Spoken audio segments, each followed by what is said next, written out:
व्याख्यामुद्रां करसरसिजैः पुस्तकं शङ्खचक्रे बिभ्रद्भिन्नस्फटिकरुचिरे पण्डरीके निषण्णः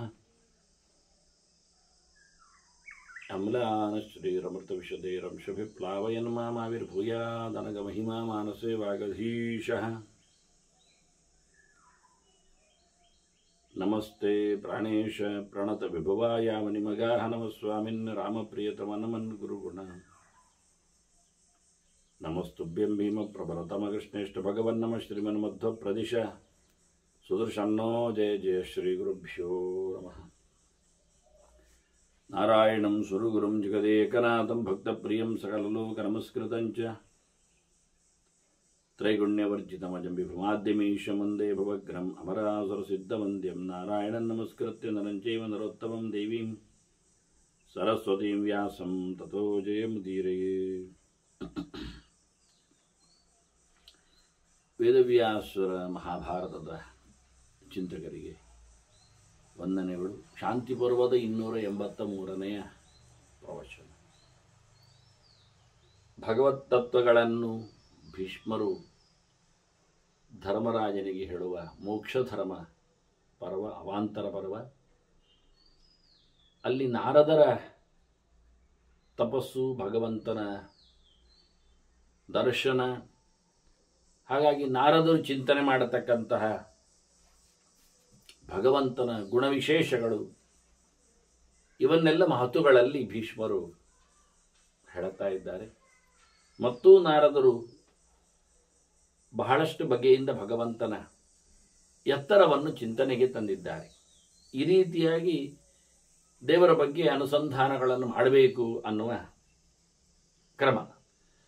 ಈ ಪಂಚರಾತ್ರಗಳಲ್ಲೆಲ್ಲ ಸಂಹಿತೆಗಳಲ್ಲಿ ಭಾರೀ ಪ್ರಕಾರವಾದಂತಹ ಚಿಂತನೆಗಳು ಬರ್ತವೆ, ಇನ್ಸ್ಟ್ರಕ್ಷನ್ಸ್ಗಳು ಬರ್ತವೆ, ಹೀಗೆ ಮಾಡಬೇಕು ಅಂತ ಹೇಳಿಕೊಳ್ಳುವ ನೆಲೆಯಲ್ಲಿ. ಹಾಗಾಗಿ ಪುರಾಣದಲ್ಲಿ ಬರುವ, ಇತಿಹಾಸದಲ್ಲಿ ಸಿಗುವ, ಸಂಹಿತೆಗಳಲ್ಲಿ ಕಾಣುವ ಎಲ್ಲ ಸ್ತೋತ್ರಗಳು ಅನೇಕ ಪ್ರಕಾರದಲ್ಲಿ ದೇವತೆಗಳು ಸಾಧನೆಯಲ್ಲಿ ನಡೆಸಿದ ಸಂಗತಿಗಳು.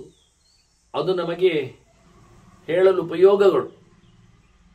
ಅಂದರೆ ನಾವು ಅದನ್ನು ಹೇಳಬೇಕು, ಬೇರೆ ಯಾರದ್ದು ಹೇಳುವುದಲ್ಲ ಅಂತ ನಾವು ಹೇಳಬೇಕು. ಹೇಳಿದರೆ ಅದನ್ನು ನಾವು ಹೇಳಬಾರದು, ಉಳಿದವರು ಹೇಳುವುದಕ್ಕೆ ಬೆಲೆ ಇಲ್ಲ ಆಗ್ತದೆ.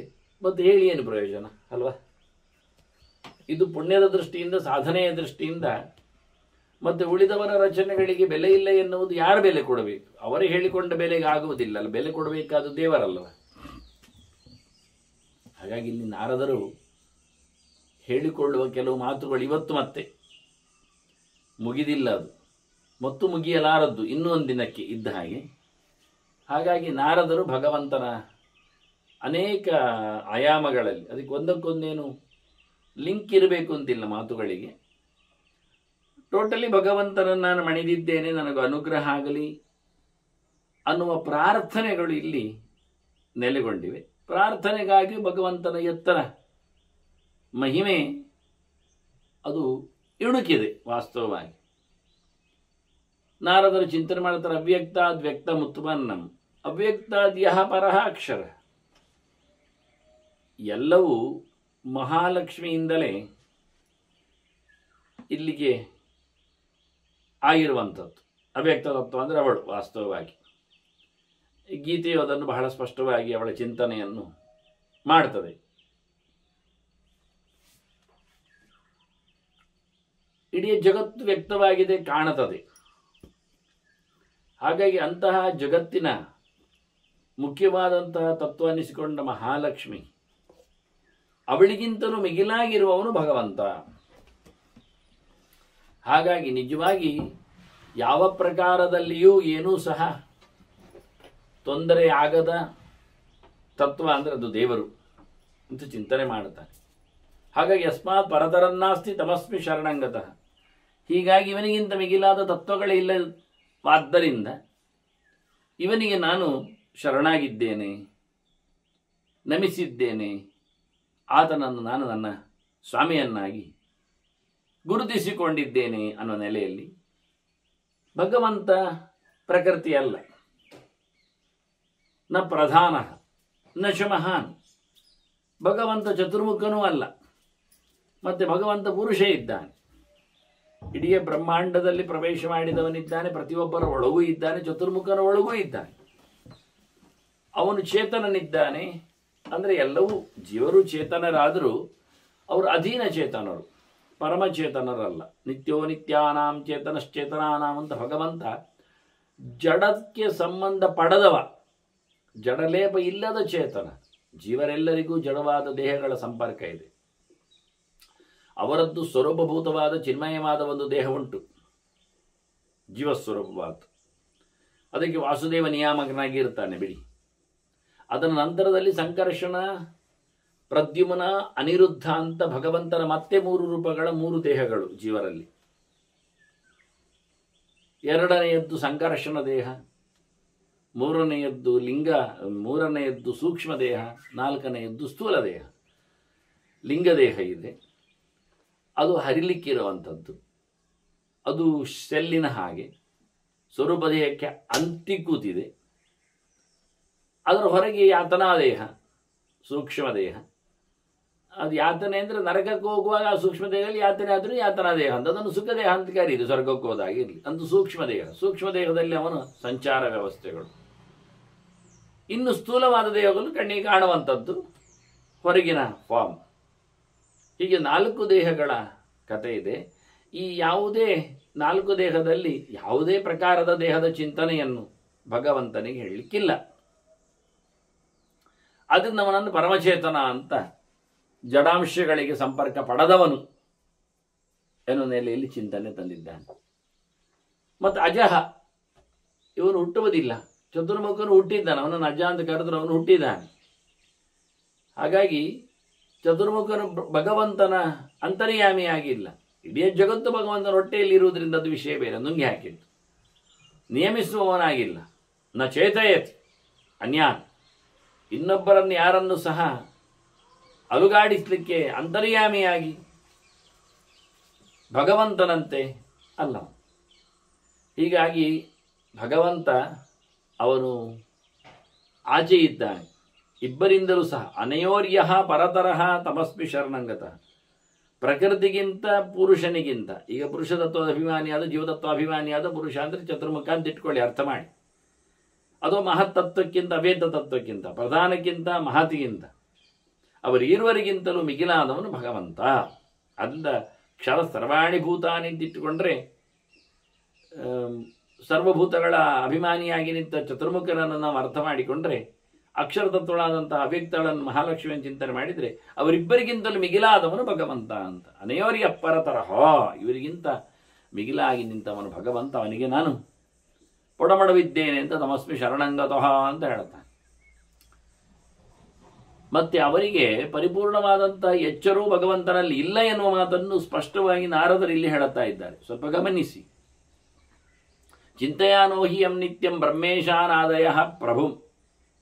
ಬ್ರಹ್ಮ ಈಶಾನಾದಿಗಳು ಇಬ್ಬರನ್ನು ದೊಡ್ಡದಾಗಿ ಸಂಗತಿಯಲ್ಲಿ ಹೇಳಿದ್ದು ಯಾಕೆ ಅಂದರೆ ಎಲ್ಲರೂ ಹೆಚ್ಚಾಗಿ ಇಬ್ಬರನ್ನೇ ದೊಡ್ಡದಾಗಿ ನೋಡ್ತಾರೆ ಅಂತ. ಬ್ರಹ್ಮ, ಈಶಾನ, ಆನಂತರ ಇಂದ್ರ, ಚಂದ್ರ, ಮತ್ತೀಚೆ ಬಂದರೆ ದಕ್ಷ, ಗುರು, ಮತ್ತು ಕೆಳಗೋದ್ರು ಸಹ ಸೂರ್ಯ, ವರುಣ, ಇನ್ನೂ ಆಚೆಗೆ ಅಗ್ನಿ, ಮತ್ತೆ ಎಲ್ಲಿಯಾದರೂ ಕರೀಲಿಕ್ಕೆ ಬಂದರೆ ಗಣಪತಿ, ಇವರನ್ನೆಲ್ಲಿಟ್ಟುಕೊಂಡರು. ಇವರು ಯಾರೂ ಸಹ ಚಿಂತೆಯಾನೋಹಿಯಂ ನಿತ್ಯಂ ಬ್ರಹ್ಮೇಶಾನಾದಯ ಪ್ರಭುಂ ನಿಶ್ಚಯಂ ನಾಧಿಗಚ್ಚನ್. ಭಗವಂತನ ಪಾರಮ್ಯದ ನೆಲೆಯಲ್ಲಿ ಅವರಿಗೆ ಭಗವಂತನ ಬಗ್ಗೆ ಇದೇ ರೀತಿಯಾಗಿ ಅಂತ ಹೇಳಿಕೊಳ್ಳುವ ಒಂದು ತೀರ್ಮಾನಕ್ಕೆ ಬರಲಿಕ್ಕೆ ಆಗಲಿಲ್ಲ. ಭಗವಂತನನ್ನು ಯಾರೂ ಪೂರ ಅರಿಯರು. ಬ್ರಹ್ಮಾದಿಗಳು ಯಾರಿಗೂ ಭಗವಂತ ಪೂರ ಗೊತ್ತಿಲ್ಲ. ಇನ್ನು ನಿಮ್ಮದು ಲಿಂಗ ಮೂಲಾನ್ವೇಷಣ, ಅದರ ಆಚೆ ಈಚೆ ಎಲ್ಲ ಕತೆ ಮಾಡಿಕೊಳ್ಳಲಿಕ್ಕೆ ಅರ್ಥವೇ ಇಲ್ಲ ಆಗ್ತದೆ. ಅದೆಲ್ಲ ಸುಮ್ಮನೆ. ಹಾಗಾಗಿ ಭಗವಂತನ ಬಗೆಗೆ ಇವರು ಯಾರಿಗೂ ಗೊತ್ತಿಲ್ಲ ಎನ್ನುವುದನ್ನು ಸ್ವಯಂ ನಾರದರೇ ಘೋಷಣೆ ಮಾಡ್ತಾ ಇದ್ದಾರೆ. ಚತುರ್ಮುಖರ ಮಗನಾಗಿ ನಿಂತುಕೊಂಡು ಭಗವಂತನನ್ನು ಬಹಳಷ್ಟು ಅರಿತವರಾಗಿ, ಬ್ರಹ್ಮನಿಗೂ ಅಂದರೆ ನನ್ನ ಅಪ್ಪನಿಗೂ ನೀನು ಪೂರ ಗೊತ್ತಿಲ್ಲ ಅಂತ ನನಗೆ ಗೊತ್ತುಂಟು, ಅಪ್ಪ ಹೇಳಿದ್ದಾನೆ. ಆ ಮಾತುಗಳು ಬೇಕಾದಷ್ಟು ಕಡೆ ಸಿಗ್ತವೆ. ನಾವೆಲ್ಲ ಆಟಿಕೆಗಳು ಭಗವಂತನದ್ದು. ನಮ್ಮ ಜೊತೆಯಲ್ಲಿ ದೇವರು ಸೃಷ್ಟಿ ಸಂಹಾರ ಆಟಗಳನ್ನೆಲ್ಲ ಆಡ್ತಾನೆ ಎನ್ನುವುದನ್ನೆಲ್ಲ ಬಾಲಕ್ರೀಡನಕ್ಕೆ ಇರುವ ಅಂತ ಸುಮಾರು ಮಾತುಗಳೆಲ್ಲ ತುಂಬ ಕಡೆಯಲ್ಲಿ ಬರ್ತದೆ. ಇನ್ನು ಅವರಿಬ್ಬರು ಎಲ್ಲರೂ ಒಂದೇ ಹೇಳತಕ್ಕಂಥ ಮಾತುಗಳು ಬರ್ತದೆ ಅಂತ ಹೇಳಿಕೊಂಡು ಢಾಳ ಘೋಷವಾಗಿ ಕೂಗುವವರೆಲ್ಲ ಸಿಗ್ತಾರೆ ನಮಗೆ. ಹೌದು, ವಾಕ್ಯಗಳು ಸಿಗ್ತವೆ. ನಾನು ಹೇಳಿದಲ್ಲ, ದರ್ಶನ ಭಾಷೆಗಳು ಹೇಳಿಕೊಂಡದ್ದು. ಕೃಷ್ಣನಿಗೆ ಹೇಳಿಕೊಂಡಿದ್ದಾನೆ, ನಿನ್ನ ಹತ್ರ ನನಗೆ ವರ ಕೇಳಲಿಕ್ಕೆ ಉಂಟು, ನಾನು ಬರ್ತೇನೆ ಅಂತ. ಇದನ್ನು ಗಮನಿಸಿ. ವರ ಕೇಳುವುದನ್ನು ಮಾತ್ರ ಹೇಳಬೇಡಿ, ವರ ಕೇಳಲಿಕ್ಕೆ ಬರ್ತೇನೆ ನೀನಾಗ ಕೊಟ್ಟು ಜನರನ್ನು ಮೋಹ ಮಾಡಿ ಅನ್ನೋ ವಾಕ್ಯಗಳು ಬೇಡವಾ ಅದರ ಹಿಂದೆ? ಕೈಲಾಸ ಯಾತ್ರೆಯ ಪ್ರಕರಣದಲ್ಲಿ ಹರಿವಂಶ ಆಗಲಿ, ವಿಷ್ಣು ಪುರಾಣ, ಇವೆಲ್ಲವೆಲ್ಲ ಆಗಿ ಅದನ್ನ ಪದ್ಮಪುರಾಣದಲ್ಲಿ ಒಂದು ಮಾತು ಸಿಕ್ಕಿದ್ರೆ ಆಯ್ತಾ, ನಾನು ನೀನು ಒಂದೇ ಹೇಳಿದ್ದು ಸಾಗೊಂದು, ನಾನು ನೀನು ಒಂದೇ ಅಲ್ಲದ 100 ವಾಕ್ಯಗಳು ಉಂಟಲ್ಲ, ಎಂತ ಮಾಡುವ? ಮತ್ತೆಂಥದ್ದು? ನಮ್ಮಿಬ್ಬರಲ್ಲಿ ಭೇದವನ್ನು ಎಣಿಸುವವ ಅವನು ಅನರ್ಥವನ್ನು ಪಡಿತಾನೆ ಅಂತ ಶಿವನೇ ಹೇಳಿದ್ಯಾಕೆ ಕೇಳಿದರೆ, ನಮ್ಮಿಬ್ಬರಲ್ಲಿ ಅಭಿಪ್ರಾಯ ಭೇದವ, ನಮ್ಮಿಬ್ಬರಲ್ಲಿ ಮತಭೇದ ಇಲ್ಲ, ನಾವಿಬ್ಬರಲ್ಲಿ ದ್ವೇಷ ಇಲ್ಲ ಅನ್ನೋ ನೆಲೆಯಲ್ಲಿ. ಹಾಗಾಗಿ ಐಕ್ಯ ವ್ಯಪದೇಶಗಳೆಲ್ಲ ಸ್ಥಾನೈಕ್ಯ ಮತ್ತೈಕ್ಯ ಇವನ್ನೆಲ್ಲ ಹೇಳಿಕೊಡಬೇಕಾಗಿಲ್ಲ. ಸಾಮಾನ್ಯ ಜನರಿಗೂ ಅರ್ಥ ಆಯ್ತು. ಈಗ ಅವರೆಲ್ಲ ಒಟ್ಟಾಗಿದ್ದಾರೆ ಮಾರ್ರೆ. ಈ ವಕೀಲರ ಕತೆ ನೀವು ನೋಡಬೇಕು ಹೋದ್ರೆ, ಆ ಹಗಲಿಗೆ ಕರಿಕೋಟ್ ಹಾಕಿರುವಾಗ ಭಯಂಕರ ಒಬ್ರಿಗೊಬ್ರು ತರ್ಕ ಮಾಡೋದೇನು, ಎಳೆದಾಡುವುದೇನು, ಹಾಗೆ ಹೀಗೆ ಅಂತ. ಸಂಜೆ ಆದ ನಂತರ ಎಲ್ಲರೂ ಒಂದೇ ಕಡೆ ಒಟ್ಟು ಸೇರಿಕೊಂಡು ಕಪ್ಪು ಕೊಡು ಮುಗಿಸಿದ ನಂತರ ಬಹಳ ಚಂದವಾಗಿ ಹರಟೆ ಕೊಚ್ಚಿಕೊಂಡು ಕುಡಿತಾರೆ, ತಿನ್ನುತ್ತಾರೆ, ನಗುತ್ತಾರೆ. ಆಗ ನಾವೇನು ಹೇಳುದು, ಈಗ ಎಲ್ಲ ಒಂದಾಗಿದ್ದಾರೆ ಅಂತ. ಯಾವಾಗಲೂ ಸಂಜೆವರೆ ಒಂದೇ ಆಗೋದು. ಮತ್ತೆ ನಿಮ್ಮ ಪರವಾಗಿ ಅವ್ರು ಗಲಾಟೆ ಮಾಡ್ತಾರೆ, ನಿಮ್ಮ ಎದುರು ಮಾಡಿ ತೋರಿಸ್ತಾರೆ ಗಲಾಟೆ ಅಷ್ಟೇ. ಹರಿ ಹಾಯ್ದಾಗಿ, ಮುಗಿದು ಬಿದ್ದಾಗಿ, ಏನು ಗೊತ್ತಿಲ್ಲದವರಾಗಿ, ಹೊಸತು ಹೇಳಿದಾಗೆ ಎಲ್ಲ ಒಳಗೆ ಫಿಟ್ಟಿಂಗೇ ಅವರದ್ದು. ನಾಳೆ ನಾನು ಹೀಗೆ ಹೇಳುತ್ತೇನೆ, ನೀನು ಹಾಗೆ ಹೇಳು. ಆಗ ಅವರಿಗೆ ಹೊಸತು ಹೇಳಿದಾಗ ನಮ್ಮಿಬ್ಬರನ್ನು ಅವರು ನಂಬಿ ನಾಳೆ ಮತ್ತೆ 2 ತಿಂಗಳು 2 ವರ್ಷಕ್ಕೆ ನಮಗೆ ಗಿರಾಕಿಗಳಾಗಿ ಸಿಗ್ತಾರೆ. ಹಾಗೆ ಮತ್ತೈಕ್ಯ ಸ್ಥಾನೈಕ್ಯ ಇವೆಲ್ಲ ಸಾಮಾನ್ಯ ಎಲ್ಲರಿಗೂ ಗೊತ್ತಾಗ್ತದೆ. ಈಗ ಎಲ್ಲ ಸಂಜೆ ಹೊತ್ತಿಗೆ ಎಲ್ಲ ಒಂದೇ ಆಗಿರ್ತಾರೆ ಅಂದರೆ ಬಾರಿನಲ್ಲಿ ಸೇರಿಕೊಂಡಿರ್ತಾರೆ ಅಂತ. ಹಾಗೆ ಸ್ಥಾನೈಕ್ಯ ಈಗ ಎಲ್ಲಿದ್ದಾರೆ? ಎಲ್ಲ ಒಂದೇ ಅಂದರೆ ಎಲ್ಲ ಒಂದೇ ಕಡೆ ಇರ್ತಾರೆ, ಒಂದೇ ಜಾತಿಗಳಾಗ್ತಾರೆ, ಒಂದೇ ಮೊನೋಪೋಲಿಯವರಾಗ್ತಾರೆ. ಕುಡಿಯೋದು ಬಿಟ್ಟರೆ ಮತ್ತೇನಿಲ್ಲ ಆಗ್ತದೆ. ಹೀಗೆಲ್ಲ ಅನೇಕ ಅರ್ಥಗಳಿರುವಾಗ ಇವರೆಂತ ಬಬ್ಬೆ ಹೊಡೆಯೋದು ಅರ್ಥ ಆಗೋದಿಲ್ಲ. ಒಂದು ಗೆರೆ ಇಟ್ಕೊಂಡು ಈಗ ಕುಣಿತಾರೆ. ಅಂಥದ್ದು 1000 ಗೆರೆಗಳು, ಅದಕ್ಕೆ ವಿರೋಧಗಳಿವೆ ಆಚೀಚೆ. ಅಲ್ಲೇ ಬಹಳ ದೂರ ಏನು ಹೋಗಬೇಕಾಗಿಲ್ಲ. ಅದೇ ಪುರಾಣಗಳಲ್ಲಿ ಪೂರ ಓದಿಕೊಂಡು ಬಂದರೆ ಎಲ್ಲ ಪ್ರಕರಣಗಳ ಅರ್ಥ ಮಾಡಿಕೊಂಡಾಗ ಚೆನ್ನಾಗಿ ಅರ್ಥ ಆಗ್ತದೆ. ಇದರಲ್ಲಿ ಬಿಡಿ, ಎಲ್ಲಿ ಅಂತೂ ನಾರದ ಸ್ಪಷ್ಟವಾಗಿ ಹೇಳಿಕೊಂಡ, ನಮ್ಮಪ್ಪನಿಗೂ ಗೊತ್ತಿಲ್ಲ, ನನ್ನೊಟ್ಟಿ ಬಂದವನಿಗೂ ಶಿವನಿಗೂ ದೇವರೇನು ಗೊತ್ತಿಲ್ಲ, ಅವರೆಲ್ಲ ಬಿಡಿ, ಯಾರಿಗೂ ಏನು ಪೂರ ಅರ್ಥ ಆಗದವನು ಭಗವಂತ. ಅಂತ ಭಗವಂತನನ್ನೇ ನಾನು ಶರಣಾಗಿದ್ದೇನೆ, ತಮಸ್ಮಿ ಶರಣಂಗತಃ ಅಂತ ಹೇಳಿಕೊಂಡ. ಜಿತೇಂದ್ರಿಯಾ ಮಹಾತ್ಮಾನಃ ಜ್ಞಾನ ಧ್ಯಾನ ಪರಾಯಣ ಎಂಪ್ರಾಪ್ಯ ನ ನಿವರ್ತಂತೆ ತಮಸ್ಮಿ ಶರಣಂಗತ.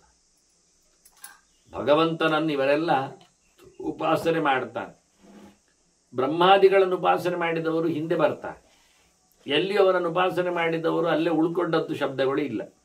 ಆ ಬ್ರಹ್ಮ ಭುವನಾಲೋಕ ಹೇಳಿಕೊಂಡಾಗಿ, ದೇವಾನ್ ದೇವೇಜೋ ಅಂತ ಹೇಳಿದಾಗೆ. ಹಾಗಾಗಿ ಹಿಂದೆ ಬಾರದ ತಾಣಕ್ಕಾಗಿ ಭಗವಂತನನ್ನು ಉಪಾಸನೆ ಮಾಡುತ್ತಾರೆ. ಇಂದ್ರಿಯ ಲೋಲುಪರಾಗದೆ ಎಲ್ಲ ಇಂದ್ರಿಯಗಳನ್ನು ಗೆದ್ದುಕೊಂಡವರಾಗಿ ಭಗವಂತನೇ ಮಹಾತ್ಮ ಮಹಾತತ್ವ ದೊಡ್ಡ ವ್ಯಕ್ತಿ ಅನ್ನುವ ಎಚ್ಚರವನ್ನು ಚೆನ್ನಾಗಿ ಮೈಗೂಡಿಸಿಕೊಂಡವರು. ವಾಸುದೇವ ಸರ್ವಮಿತಿ ಸಮಹಾತ್ಮ ಅಂತ ಕೃಷ್ಣ ಹೇಳಿಕೊಂಡ. ಕೃಷ್ಣನೇ ಸರ್ವಸ್ವ ಎನ್ನುವುದಾಗಿ ಅರ್ಥ ಮಾಡಿಕೊಂಡವರು ಜ್ಞಾನ ಧ್ಯಾನ ಪರಾಯಣ. ಕೇವಲ ಕರ್ಮ ಪ್ರಪಂಚ ಅಲ್ಲ, ಜ್ಞಾನ ಪ್ರಪಂಚ. ಕೇವಲ ಜ್ಞಾನ ಮಾತ್ರ ಅಲ್ಲ, ಅದನ್ನು ಯೌಗಿಕವಾಗಿ ಅಳವಡಿಸಿಕೊಳ್ಳುವ ನೆಲೆಯಲ್ಲಿ ಆಚಾರ ತತ್ಪರರಾಗಿ ವಿಚಾರಪೂರ್ಣರಾಗಿ ಭಗವಂತನನ್ನು ಪಡೆದಿದ್ದಾರೆ. ಮತ್ತೆ ತದ್ಧಾಮ ಪರಮಮ್ಮಮಯ ಗತ್ವಾ ನನಿವರ್ತಂತೆ ಅಂತ ಹಿಂದೆ ಬರಲಿಲ್ಲ ಅವರು. ಎಂಪ್ರಾಪ್ಯ ನನಿವರ್ತಂತೆ ತಮಸ್ಮಿ ಶರಣಂಗತ. ಅಂಥವನನ್ನೇ ನಾನು ಸಹ ಶರಣಾಗಿದ್ದೇನೆ, ಸೇರ್ತೇನೆ, ಹೋಗಬೇಕಾಗ್ತದೆ ಅಂತ. ಏಕಾಂಶೇನ ಜಗತ್ಸರ್ವ ಭವಷ್ಟಭ್ಯ ವಿಭುಸ್ಥಿತ. ಭಗವಂತ ಇಡೀ ಜಗತ್ತನ್ನು ತನ್ನ ಒಂದು ಸಣ್ಣ ಶಕ್ತಿ ಕೇಂದ್ರದಲ್ಲಿ ಆಡಿಸ್ತಾ ಇದ್ದ. ತನ್ನ ಒಂದು ವಿಶೇಷವಾದಂತಹ ರೂಪದಿಂದ ಈ ಜಗತ್ತನ್ನು ಆವೇಶ ಮಾಡಿಕೊಂಡು ನಡೆಸ್ತಾ ಇದ್ದ. ಇಡೀ ಪ್ರತಿಯೊಂದು ವಸ್ತುವನ್ನು ಭಗವಂತ ಪ್ರವೇಶ ಮಾಡಿದ್ದಾನೆ. ದೊಡ್ಡ ಸಂಗತಿ ಅಲ್ಲ, ಬಹಳ ಅಲ್ಪಭೂತವಾಗಿ. ವಿದ್ಯುತ್ ಪ್ರವಾಹ ಹೇಗಿರುತ್ತದೆ ಹಾಗೆ ಬಹಳ ಸಣ್ಣ ಮಟ್ಟಿನ ವಿದ್ಯುತ್ ಪ್ರವಾಹದ್ದು ದೊಡ್ಡ ಮಟ್ಟಿನ ಯಂತ್ರಗಳು ಸಹ ಕೆಲಸ ಮಾಡ್ತವೆ. ಹಾಗೆ ಭಗವಂತ ತನ್ನ ಶಕ್ತಿಯನ್ನು ಎಲ್ಲೆಡೆ ತುಂಬಿಸಿ ಇಡೀ ಜಗತ್ತನ್ನು ನೆಲೆಗೊಳಿಸಿದ್ದಾನೆ. ಅಗ್ರಾಹ್ಯಂ ನಿರ್ಗುಣಂ ನಿತ್ಯಂ ತಮಸ್ಮಿ ಶರಣಂಗತಃ. ಅವನನ್ನು ಹಿಡಿಲಿಕ್ಕೆ ಪಡೀಲಿಕ್ಕೆಲ್ಲ ಆಗುವುದಿಲ್ಲ. ವಿದ್ಯುತ್ತನ್ನು ಪಡೆಯುವುದು ಹಿಡಿಯುವುದು ಎಲ್ಲ ಆಗ್ತದೆ, ಹಾಗೆ ಆಗುವುದಿಲ್ಲ. ಮತ್ತೆ ನಾವು ಗುಣಾತ್ಮಕರಾದ್ದರಿಂದ ನಮಗೆ ಭಗವಂತ ಅಷ್ಟು ಪಕ್ಕಕ್ಕೆ ನಮ್ಮ ಪ್ರಾಕೃತವಾದ ಗುಣಗಳಂತೆ ಅವನಲ್ಲದೆ ಆದ್ದರಿಂದ ಸಿಗುವುದು ಇಲ್ಲ. ಅಂತಹ ಭಗವಂತನನ್ನು ನಾನು ಪ್ರತಿನಿತ್ಯವೂ ಕೊಂಡಾಡುತ್ತೇನೆ, ನಮಿಸ್ತೇನೆ, ಸ್ತುತಿಸ್ತೇನೆ ಅಂತ. ಇನ್ನಿತ್ತ ಸೋಮಾರ್ಕ ಅಗ್ನಿಮಯಂ ತೇಜ ಯಾಚ ತಾರಮಯೀ ದ್ಯುತಿ ದಿವಿ ಸಂಜಾಯತೆ ಯೋಯಂ ಸ ಮಹಾತ್ಮ ಪ್ರಸೀದತು. ಆ ಪರಮಾತ್ಮ ನನಗೆ ಅನುಗ್ರಹ ಮಾಡಬೇಕು, ನನ್ನೆಡೆಗೆ ಬರಬೇಕು, ನನ್ನ ಉಪಾಸನೆಯನ್ನು ಕೈಗೊಳ್ಳಬೇಕು, ನನ್ನೊಳಗೆ ನಿಂತು ನನಗೆ ದರ್ಶನವನ್ನು ಕೊಡಬೇಕು. ಅಂತಹ ಭಯಂಕರವಾದ ಬೆಳಕು ಸೂರ್ಯನಲ್ಲಿ, ಚಂದ್ರನಲ್ಲಿ, ಬೆಂಕಿಯಲ್ಲಿ ಇದೆ. ಮೂರೇ ನಮಗೆ ಕಾಣುವಂಥದ್ದು, ಬೆಳಕು ಸಿಗುವಂಥದ್ದು. ಇನ್ನು ನಕ್ಷತ್ರದಲ್ಲಿ ಹೇಳುತ್ತಾನೆ ಮತ್ತೆ ಯಾಚ ತಾರಮಯೀ ದ್ಯುತಿ ಅಂತ. ನಕ್ಷತ್ರ ಲೋಕದ ಬೆಳಕು ಅಂದರೆ ಬಹಳ ದೊಡ್ಡ ಸಂಗತಿ. ಇನ್ನೂ ಒಂದು ಬೆಳಕನ್ನು ಗುರುತಿಸುವುದಾದರೆ ವಿದ್ಯುತ್ ಇದೆ. ಅದರಿಂದ ದಿವಿ ಸಂಜಾಯತೆ ಯೋಯಂ ಅಂತ ಆಗಸದಲ್ಲಿ ಮೂಡತಕ್ಕ ಬೆಳಕು, ಅದನ್ನು ಇಷ್ಟುಕೊಳ್ಳಿಕ್ಕಾಗ್ತದೆ. ಇನ್ನೂ ಒಂದು ಬೆಳಕನ್ನು ಹೇಳುವುದಾದರೆ ಲೋಹದಲ್ಲಿ, ಮತ್ತೊಂದು ಬೆಳಕನ್ನು ಗಮನಿಸುವುದಾದರೆ ಮಣಿಯಲ್ಲಿ. ಹೀಗಾಗಿ ಇಂಥ ಎಲ್ಲ ಪ್ರಕಾಶಗಳು ಭಗವಂತನದ್ದಾಗಿವೆ. ಯದಾದಿತ್ಯಗತ ತೇಜ ಹೇಳಿಕೊಂಡಾಗೆ ಅಂತಹ ತೇಜೋರೂಪನಿಗೆ ನಾನು ಮಣಿದಿದ್ದೇನೆ, ಆತ ನನಗೂ ಸಹ ಬೆಳಕಾಗಬೇಕು ಅಂತ. ಗುಣಾದಿ ನಿರ್ಗುಣಶ್ಚ ಆದ್ಯ ಲಕ್ಷ್ಮೀವಾನ್ ಚೇತನಃ ಅಜಃ. ಲಕ್ಷ್ಮೀವಾನ್ ಭಗವಂತ ಶ್ರೀಮಂತ ಇದ್ದ, ಶ್ರೀಮಾನ್. ಅವನು ನಮಗ್ಯಾರೂ ಇಲ್ಲ, ನಮಗೆ ದುಡ್ಡು ಮಾತ್ರ ಇರುವುದು. ಅದು ಲಕ್ಷ್ಮಿ ಅಭಿಮನ್ಯಮಾನವಾದ ಸ್ವತ್ತು, ಅದು ದ್ರವ್ಯ, ಅದು ಖರ್ಚಾಗ್ತದೆ, ಉಳಿಯುತ್ತದೆ ಅಂತ ಖಾತ್ರಿ ಇಲ್ಲ. ಉಳಿಸಿಕೊಂಡ್ರೆ ಅದಕ್ಕೆ ಗೆದ್ದಲು ಹಿಡಿತದೆ. ಮತ್ತೆ ಕೆಲವು ತಿಜೋರಿಗಳಲ್ಲಿಟ್ಟಾಗ, ಕೆಲವೊಮ್ಮೆ ಬ್ಯಾಂಕ್ಗಳಲ್ಲಿಟ್ಟರೆ ಬ್ಯಾಂಕ್ಗೆ ದಿವಾಳಿ ಆಗ್ತಿ ಹೋಗ್ತದೆ. ಯಾಕೆಂದರೆ ಅದು ನಮ್ಮ ದುಡ್ಡು ಇರಲಿಕ್ಕೆ ಹೋಗಿ ಅದು ಇದ್ದದ್ದನ್ನು ಕಬಳಿಸ್ತದೆ, ಅಯೋಗ್ಯವಾದ ಸಂತೆ ಹಣ ಇದ್ದಾಗೆ. ಭಗವಂತನಿಗೆ ಮಹಾಲಕ್ಷ್ಮಿಯೇ ಇದ್ದಾಳೆ ಮನದನ್ನೆಯಾಗಿ. ಹಾಗಾಗಿ ಅಂತಹ ಬಹಳ ದೊಡ್ಡದಾದಂತಹ ಭಗವಂತ, ಆತ ಎಲ್ಲ ಗುಣಗಳನ್ನು ಲೋಕಕ್ಕೆ ನಿಯಂತ್ರಿಸುವ ಮಹಾಲಕ್ಷ್ಮಿಗೆ ಗಂಡನಿದ್ದಾನೆ. ಸಕಲ ಗುಣಗಳು ಎಲ್ಲರಲ್ಲಿ ಆವಿರ್ಭಾವಗೊಳ್ಳಿಕ್ಕೆ ಕಾರಣನೂ ಇದ್ದಾನೆ. ಆದರೆ ಅವನಲ್ಲಿ ಯಾವುದೇ ರೀತಿಯಾದ ಪ್ರಾಕೃತವಾದ ಈ ಸತ್ವರಜಸ್ಸು ತಮಸ್ಸು ಎನ್ನುವ ಗುಣಗಳು ಇಲ್ಲ. ಎಲ್ಲರಿಗಿಂತ ಮೊದಲಿಗೆ ಬೇರೆ, ಅತ್ಯಂತ ಸೂಕ್ಷ್ಮ, ಸರ್ವಗತಃ ಯೋಗಿ, ಬಹಳ ಬಹಳ ಸೂಕ್ಷ್ಮ, ಅಣೋರಣೀಯಾನ್ ಹೇಳಿದಾಗೆ. ಆದರೆ ಸರ್ವಗತಃ ಎಲ್ಲೆಡೆಯೂ ತುಂಬಿದ್ದಾನೆ. ಜೀವನ ಬಗ್ಗೆ ಹೇಳುವಾಗಲೇ ಬಾಲಾಗ್ರ ಶತಭಾಗೇನು ಹೇಳಿಕೊಂಡು ಕುದುರೆ ಬಾಲವಾದ ಒಂದೆಸಳನ್ನು ಹಿಡಿದು ಅದರಲ್ಲಿ 100 ಹರಿದರೆ ಆ ಒಂದು ಸಣ್ಣವಾದ ಎಸಳಿನಲ್ಲಿ ಮತ್ತೊಂದು 106 ಎಸಳು ಹರಿದ್ರೆ ಎಷ್ಟು ಸೂಕ್ಷ್ಮ ಆಗುತ್ತೋ ಅಷ್ಟು ಸೂಕ್ಷ್ಮ ಅಂತ ಜೀವನ ಬಗ್ಗೆ ಹೇಳುತ್ತೆ. ಅಂತಹ ಜೀವನ ಒಳಗೂ ಭಗವಂತನ ಪ್ರವೇಶ ಇದೆ. ಒಂದಾರ ರೂಪಗಳಲ್ಲೆಲ್ಲ ಎಲ್ಲ ಭಗವಂತನ ರೂಪಗಳು ಅದರಲ್ಲಿ ಬಹಳಷ್ಟು ತುಂಬಿಕೊಂಡಿವೆ. ಅಂತಹ ಭಗವಂತ ಬಹಳ ಸೂಕ್ಷ್ಮನು. ಅವನಿಗೆ ನಾನು ನಮಿಸಿದ್ದೇನೆ. ಸಮಹಾತ್ಮ ಪ್ರಸೀದತು. ಆ ದೊಡ್ಡವನಾದ ಸರ್ವೋತ್ತಮನಾದ ಯೋಗಿಯಾದ ಭಗವಂತನು ನನಗೆ ಅನುಗ್ರಹ ಮಾಡಲಿ. ಸಾಂಖ್ಯಯೋಗಾಶ್ಚಯ ಚಾನ್ಯೇ ಸಿದ್ಧಾಶ್ಚ ಪರಮರ್ಷಯ ಎಂಬಿದಿತ್ವ ವಿಮುಚ್ಯಂತೆ ಸ ಮಹಾತ್ಮ ಪ್ರಸೀದತು. ಭಗವಂತನನ್ನು ತಿಳಿದೇ ಮೋಕ್ಷವನ್ನು ಪಡೆಯುವುದು ಹೊರತು, ಬಿಡುಗಡೆಯನ್ನು ಹೊಂದುವುದು ಹೊರತು ಸುಮ್ಮನೆ ಆಗುವುದಿಲ್ಲ. ಅಲ್ಲ, ದೇವರು ಇಷ್ಟಪಟ್ಟರೆ ಆಗ್ತದೆ. ಹೌದು, ದೇವರು ಸುಮ್ಮನೆ ಇಷ್ಟಪಡುವುದು ಇಲ್ಲ. ಅವನು ಹೇಳ್ತಾನೆ ಕೊನೆಗೆ, ದೇವರು ಯಾರು ಅವನನ್ನು ಇಷ್ಟಪಟ್ಟಿದ್ದಾನೋ ಅವರನ್ನು ಇಷ್ಟಪಡ್ತಾನೆ ಅಷ್ಟು. ದೇವರು ಯಾರು ದೇವರನ್ನು ದ್ವೇಷಿಸ್ತಾನೋ ಅವನನ್ನು ದೇವರು ದೂರಕ್ಕೆ ಇಡ್ತಾನೆ. ದೇವರಿಗೇನಾಗಬೇಕು? ಅದನ್ನ ಭಗವಂತ ಇಷ್ಟಪಡಬೇಕಾದ್ರೆ ಅವನನ್ನು ತಿಳ್ಕೊಳ್ಬೇಕು. ತಿಳಿದ ನಂತರ ಅವನನ್ನು ಬಿಡುಗಡೆಯನ್ನು ಮಾಡ್ತಾನೆ, ಕೊಡ್ತಾನೆ. ಆದ್ದರಿಂದ ಶುದ್ಧ ತತ್ವವಿಜ್ಞಾನವುಳ್ಳವರು ಸಾಂಖ್ಯರು, ಸಹಜವಾಗಿ ಭಗವಂತನ ಧ್ಯಾನ ಮಾರ್ಗವನ್ನು ಭಕ್ತಿ ಮಾರ್ಗವನ್ನು ತಿಳಿದವರು ಯೋಗಿಗಳು, ಇನ್ನು ಸಿದ್ಧರು, ಸಾಧನೆಯಲ್ಲಿ ಅತ್ಯಂತ ಪಳಗಿದವರು, ಬಹಳಷ್ಟು ಎತ್ತರದ ಜ್ಞಾನ ಸಂಪನ್ನರು, ಪರಮರ್ಷಿಗಳು, ಉತ್ತಮವಾದಂತಹ ದೇವತೆಗಳಿಂದ ಜ್ಞಾನವನ್ನು ಸಂಪಾದನೆ ಮಾಡಿದವರು, ಭಗವಂತನ ದೊಡ್ಡತನವನ್ನು ಚೆನ್ನಾಗಿ ಅರಿತವರು, ಲೋಕಕ್ಕೆ ಕರುಣಿಸುವವರು, ಇವರೆಲ್ಲ ದೇವರನ್ನು ತಿಳಿದೇ ಸಂಸಾರದಿಂದ ಆಚೆ ಹೋಗಿದ್ದಾರೆ. ಅವ್ಯಕ್ತ ಸಮಧಿಷ್ಠಾತ ಅಚಿಂತ್ಯ ಸದಸತ್ವರ ಅಸ್ಥಿತಿ ಪ್ರಕೃತಿಶ್ರೇಷ್ಠ ಸಮಹಾತ್ಮ ಪ್ರಸಿದ್ಧ. ಪ್ರಕೃತಿಗಿಂತ ವಿಲಕ್ಷಣನಾಗಿ ಅತ್ಯಂತ ಎತ್ತರದಲ್ಲಿ ನಿಂತ ಭಗವಂತ, ಯಾರ ಸ್ವಭಾವಕ್ಕೂ ಯಾವತ್ತೂ ಸಹ ಪರಿಪೂರ್ಣನಾಗಿ ಸಿಗಲಾರದವ, ಆದರೆ ಪ್ರತಿಯೊಬ್ಬನನ್ನು ಅವರವರ ಸ್ವಭಾವ ತಕ್ಕಂತೆ ನಡೆಸಿಕೊಡುವವು. ಪ್ರಕೃತಿ ಸ್ವಾನಿಯೋಕ್ಷತಿ ಅಂತ ಹೇಳಿಕೊಂಡು, ಆಗ ಎಲ್ಲ ಕಡೆ ಎಲ್ಲಿಯೂ ಸಹ ಭಗವಂತ ಇಲ್ಲೇ ಹೀಗೆ ಸಿಗ್ತಾನೆ ಅನ್ನತಕ್ಕಂತಹ ಅವನ ಸ್ಥಿತಿ ಗತಿ ಯಾರಿಗೂ ಸರಿಯಾಗಿ ಗೊತ್ತಿಲ್ಲ.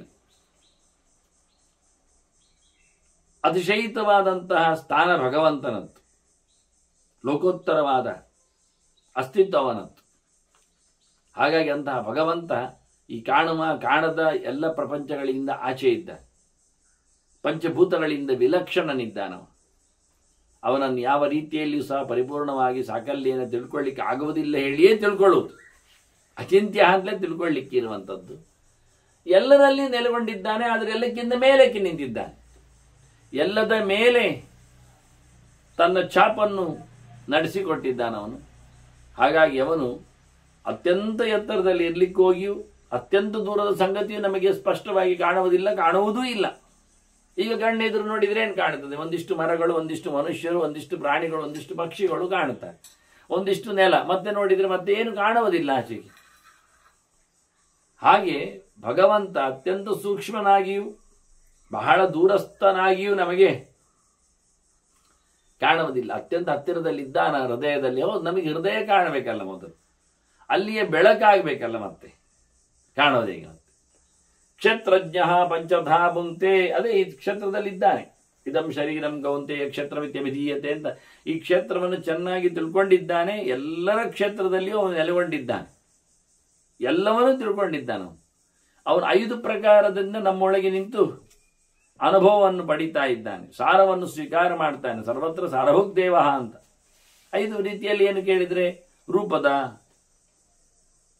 ಅಶನ, ಹಾಗೆ ರಸದ ಭೋಗ, ಸ್ಪರ್ಶದ ಅನುಭವ, ಅದರಂತೆ ಶಬ್ದದ ಊಟ, ಹೀಗೆ ಪಂಚೇಂದ್ರಿಯಗಳಲ್ಲಿ ಬರತಕ್ಕ ಶಬ್ದ ಸ್ಪರ್ಶ ರೂಪ ರಸ ಗಂಧಗಳ ಸಾರಗಳನ್ನೆಲ್ಲ ಒಳಗಿದ್ದುಕೊಂಡಾದ ಪಡಿತಾ ಇದ್ದಾನೆ. ಪ್ರಕೃತಿ ಪಂಚಭಿರ್ಮುಖೈ, ಈ ಜಗತ್ತನ್ನು 5 ಮೋರೆಗಳಿಂದ, 5 ದಾರಿಗಳಿಂದ, 5 ವ್ಯವಸ್ಥೆಗಳಿಂದ, ಅದರಲ್ಲಿಯೂ ಮತ್ತೆ ಅನ್ನಮಯ, ಪ್ರಾಣಮಯ, ಮನೋಮಯ, ವಿಜ್ಞಾನಮಯ, ಆನಂದಮಯ ಕೋಶಗಳಲ್ಲಿ ವಾಸುದೇವ, ಸಂಕರ್ಷ, ಪ್ರದ್ಯುಮ್ನ, ಅನಿರುದ್ಧ, ನಾರಾಯಣನಾಗಿ ಇದನ್ನು ರಥವನ್ನು ನಡೆಸ್ತಾರೆ. ಮಹಾನ್ ಗುಣಾಂಶ್ಚಯೋ ಭುಂಕ್ತೆ, ದೊಡ್ಡ ಮಟ್ಟಿನ ಗುಣಗಳನ್ನು, ಆನಂದ ಆಗಲಿ, ಮುಂತಾದಂತಹ ಸೌಂದರ್ಯ ಆಗಲಿ, ಇತರ ಗುಣಗಳನ್ನು ಸಹ ಭಗವಂತನೇ ನಮಗೆ ದಯಪಾಲಿಸ್ತಾ ಇದ್ದಾನೆ. ಅವನು ಕೊಟ್ಟದ್ದರಲ್ಲಿ ನಮಗೆ ಬದುಕಿರಬೇಕು. ಅಂತಹ ಭಗವಂತ ಬಹಳ ದೊಡ್ಡವ, ನನ್ನನ್ನು ಅನುಗ್ರಹಿಸಲಿ ಸಮಹಾತ್ಮ. ಪ್ರಸೀದತು ಸೂರ್ಯ ಮಧ್ಯೆ ಸ್ಥಿತಃ ಸೋಮಃ ತಸ್ಯ ಮಧ್ಯೆ ಚಯಾ ಸ್ಥಿತ ಭೂತವಾಕ್ಯಾ ಚಯಾ ದೀಪ್ತಿ ಸಮಹಾತ್ಮ ಪ್ರಸೀದತು. ಹೃದಯ ಮಧ್ಯದಲ್ಲಿ ಸೂರ್ಯಮಂಡಲ, ಅದರಲ್ಲಿ ಚಂದ್ರಮಂಡಲ, ಅದರಲ್ಲಿ ಅಗ್ನಿಮಂಡಲ, ಈ ಎಲ್ಲ ತೇಜಸ್ಸುಗಳು ಭಗವಂತ ಅಂತರ್ಮುಖಿಯಾಗಿ ನಾರದ ಚಿಂತನೆಯನ್ನು ತರ್ತಾನೆ. ಒಳಗೆ ಬೆಳಕಾಗಿ ಭಗವಂತ ಕಾಣ್ತಾ ಇದ್ದವನೇ ಏನು ಮಾರಾಯ ಮಧ್ಯದಲ್ಲಿ ಡಿಸ್ಟರ್ಬ್ ಆಯಿತು ಅಂತ ಕೂಗಿಕೊಂಡವ. ಹಾಗಾಗಿ ಭಗವಂತನಲ್ಲಿ ಬಹಳಷ್ಟು ಕೇಳಿಕೊಂಡವ, ತಿಳ್ಕೊಂಡವನು. ನಮಸ್ತೆ ಸರ್ವತಃ ಸರ್ವ ಸರ್ವತೋಕ್ಷಿ ಶಿರೋಮುಖ, ಎಲ್ಲೆಂದರಲ್ಲಿ ತಲೆ, ಮೋರೆ, ಕೈ, ಕಾಲು ಮತ್ತೊಂದು ಇನ್ನೊಂದು ಅವಯವಗಳನ್ನು ಪಡೆದ, ಒಟ್ಟೊಟ್ಟಿಗೆ ಇರತಕ್ಕ ಎಲ್ಲ ಅವಯವಗಳನ್ನು ಹೊಂದಿದವ, ತುಂಡರಿಸಲಾಗದ, ಬೇರೆ ಇರಲಾಗದ, ಎಲ್ಲೆಡೆ ತುಂಬಿದವ, ಸರ್ವಂ ಸಮಾಪ್ನೋಷಿ ತಥೋಸಿ ಸರ್ವ ಅಂತ, ಸರ್ವತಯೇವ ಸರ್ವ ಅಂತ ಹೇಳಿದಾಗೆ ಎಲ್ಲೆಡೆಯೂ ಪೂರ್ಣ ಪ್ರಮಾಣದಲ್ಲಿ ಕಾಣಸಿಗುವವು ಭಗವಂತನೇ, ನಿನಗೆ ನಮಸ್ತೆ ಅಂತ. ನಿರ್ವಿಕಾರ ನಮಸ್ತೆಯತ್ತು ಸಾಕ್ಷಿ ಕ್ಷೇತ್ರ ಧ್ರುವ ಸ್ಥಿತಿ. ಕ್ಷೇತ್ರ ಅಂದರೆ ದೇಹ, ಇನ್ನೇ ನೋಡಿದೆವು. ಅದರಲ್ಲಿ ಯಾವತ್ತೂ ಇರುವವನು. ನಮ್ಮ ದೇಹ ಅದು ಹರಿದೋಗ್ತದೆ, ಬಿದ್ದೋಗ್ತದೆ, ಸುಟ್ಟೋಗ್ತದೆ, ಇಲ್ಲ ಆಗ್ತದೆ, ಉಂಟಲ್ಲ ಸೂಕ್ಷ್ಮ ದೇಹ, ಅದು ಇಲ್ಲ ಆಗ್ತದೆ, ಲಿಂಗ ದೇಹ ಅದು ಇಲ್ಲ ಆಗ್ತದೆ, ಸ್ವರೂಪ ದೇಹ ಅದು ಇಲ್ಲ ಆಗುವುದು. ಆದ್ದರಿಂದ ಕೊನೆಯಲ್ಲಿಯೂ ಪ್ರತಿಯೊಬ್ಬರ ದೇಹದಲ್ಲಿ ಭಗವಂತ ಇದ್ದೇ ಇದ್ದಾನೆ. ಜೀವನ ಒಳಗೂ ಇದ್ದಾನೆ, ದೇಹದ ಒಳಗೂ ಇದ್ದಾನೆ, ಎರಡೆರಡು ರೂಪದಲ್ಲಿ. ಜೀವನೊಳಗೆ ಜೀವನ ಹೆಬ್ಬೆರಳಿನಷ್ಟು ದೊಡ್ಡದಿದ್ದಾನೆ, ದೇಹದೊಳಗೆ ದೇಹದ ಹೆಬ್ಬೆರಳಿನಷ್ಟು ದೊಡ್ಡದಿದ್ದಾನೆ. ಹೀಗಾಗಿ ಎಲ್ಲರಲ್ಲಿಯೂ ನಿಂತು ಎಂತ ಮಾಡ್ತಾನೆ ಕೇಳಿದ್ರೆ ಅವ್ರು ಏನು ಮಾಡ್ತಾನೆ ಅಂತ ನೋಡ್ತಾ ಇದ್ದಾನೆ, ಸಾಕ್ಷಿ. ಆದ್ರಿಂದ ದೇವರನ್ನು ತಪ್ಪಿಸಿ ಯಾರು ಸಹ ಸುಳ್ಳು ಹೇಳಲಿಕ್ಕಿಲ್ಲ, ಕಳ್ಳತನ ಮಾಡಲಿಕ್ಕಿಲ್ಲ, ಹಿಂಸೆ ನಡೆಸಲಿಕ್ಕಿಲ್ಲ, ದ್ವೇಷಿಸಲಿಕ್ಕಿಲ್ಲ, ಮೋಸ ಮಾಡಲಿಕ್ಕಿಲ್ಲ. ಮಾಡಿದ್ದೆಲ್ಲರ ದೇವರಿಗೆ ಗೊತ್ತಿರೋದ್ರಿಂದ ಪಾಪವನ್ನು ಸರಿ ಉಣ್ಣಬೇಕಾಗ್ತದೆ. ಅದರಿಂದ ಭಗವಂತನಿಗೆ ಮತ್ತೆ ನಮಸ್ಕಾರ ಮಾಡ್ತಾನೆ. ನಿರ್ವಿಕಾರ, ನಿನಗೇನು ವಿಕಾರ ಇಲ್ಲ. ಅಯ್ಯೋ ಸಾಕ್ಷಿ ಹೇಳಬೇಕು ನಾನು, ಅಯ್ಯೋ ಇಲ್ಲೇ ಇಲ್ಲ. ಅವನು ತಟಸ್ಥ ಸಮಭಾವದವ, ಮಾಡಿದವರ ಬಗ್ಗೆಯೂ ಮಾತಾಡ್ತಾನೆ, ಮಾಡದವರ ಬಗ್ಗೆಯೂ ಹೇಳಿಕೊಡ್ತಾನೆ. ಅದನ್ನು ಅವನಿಗೆ ಇದರಲ್ಲಿ ಯಾವುದೇ ರೀತಿಯಾದ ಪುಣ್ಯಪಾಪಗಳಲ್ಲಿ ಅಥವಾ ವೈಷಮ್ಯ ನೈರ್ಘಣ್ಯ, ಅವನು ನಿರ್ದಯನಿದ್ದಾನೆ. ನಿರ್ದಯ ಯಾಕಿರಬೇಕು? ಅನ್ಯಾಯ ಆದಾಗ ಶಿಕ್ಷೆಯನ್ನು ಪಡೆಯುವಲ್ಲಿ ಕೊಡುವಲ್ಲಿ ಅದರಲ್ಲಿ ಮತ್ತೆ ಮೀನಮೇಷ ಯಾಕೆ? ಅದರಲ್ಲಿ ಮತ್ತೆ ದಾಕ್ಷಿಣ್ಯ ಏನು? ಹಾಗೆ ಮಾಡಿದ್ರೇನೆ ತಪ್ಪಾಗ್ತದೆ, ವೈಷಮ್ಯ ಆಗ್ತದೆ. ಹಾಗಾಗಿ ಸಮನಾಗಿ ಭಗವಂತ ಇದ್ದಾನೆ, ಕರುಣ ತುಂಬಿದವ ಇದ್ದಾನೆ. ಆದರೆ ತಪ್ಪಿನಲ್ಲಿ ಯಾವತ್ತೂ ಸಹ ಕರುಣೆಯ ಅಥವಾ ದಾಕ್ಷಿಣ್ಯದ ಭಾವಗಳು ಅದು ಮೋಸದ ಕತೆ ಆಗ್ತದೆ. ಹಾಗಾಗಿ ನಿರ್ವಿಕಾರ ನಮಸ್ತೆಸ್ತು ಸಾಕ್ಷಿ ಅತೀಂದ್ರಾಯ ನಮಸ್ತುಭ್ಯಂ. ಇಂದ್ರಿಯಗಳು ದೇವರಿಗೆ ಇಲ್ಲವೇ ಇಲ್ಲ, ಇಂದ್ರಿಯಗಳಿಗೆ ಸಿಗುವುದೂ ಇಲ್ಲವ. ಯಥೋ ವಾಚೋ ನಿವರ್ತಂತೆ ಅಂತ ಹೇಳಿಕೊಂಡು ಅಪ್ರಾಪ್ಯ ಮನಸಾ ಸಹ ಅಂತ ಮಾತಿಗೆ ನಿಲುಕಬದವ, ಮನಸ್ಸಿಗೂ ಗೋಚರಿಸಿದವ. ಮತ್ತೆ ನಮ್ಮ ಕೈಕಾಲುಗಳಿಗೆಲ್ಲ, ಇಂದ್ರಿಯಗಳಿಗೆಲ್ಲ, ಕಣ್ಣು ಕಿವಿಗಳಿಗೆಲ್ಲ ಪೂರ್ಣವಾಗಿ ನಿಲುಕಿಯ. ಇಂದ್ರಿಯಾತೀತನಿಗೆ ನಮಸ್ಕಾರ. ಲಿಂಗೈಹಿ ವ್ಯಕ್ತೈಹಿ ನಮೀಯಸೆ. ನಮ್ಮ ಹೊರಗೆ ಕಾಣತಕ್ಕಂಥ ಕಣ್ಣು ಮುಂತಾದ ಇಂದ್ರಿಯಗಳಿಗೆ ನೀನು ಯಾವತ್ತೂ ನಿಲುಕುವುದೇ ಇಲ್ಲ.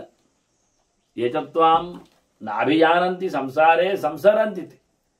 ಕಣ್ಣಿಗೆ ನಿಲುಕುವುದಿಲ್ಲ, ಮನಸ್ಸಿಗೆ ಬರುವುದಿಲ್ಲ, ಇನ್ನೊಬ್ಬರು ಹೇಳಿದ್ದು ಕೇಳುವುದಿಲ್ಲ, ತನಗಾಗಿ ಗೊತ್ತಾಗುವುದಿಲ್ಲ. ಇಂಥವನ ಸಂಸಾರದಲ್ಲಿ ತಿರುಗ್ತಾನೆ ಇರ್ತಾನೆ. ಅವ ನಿನ್ನನ್ನು ಸೇರುವುದೂ ಇಲ್ಲ. ಅವರ ಹಣೆ ಬರಹ, ಯೋಗ್ಯತೆ ಅಂತವರೇ.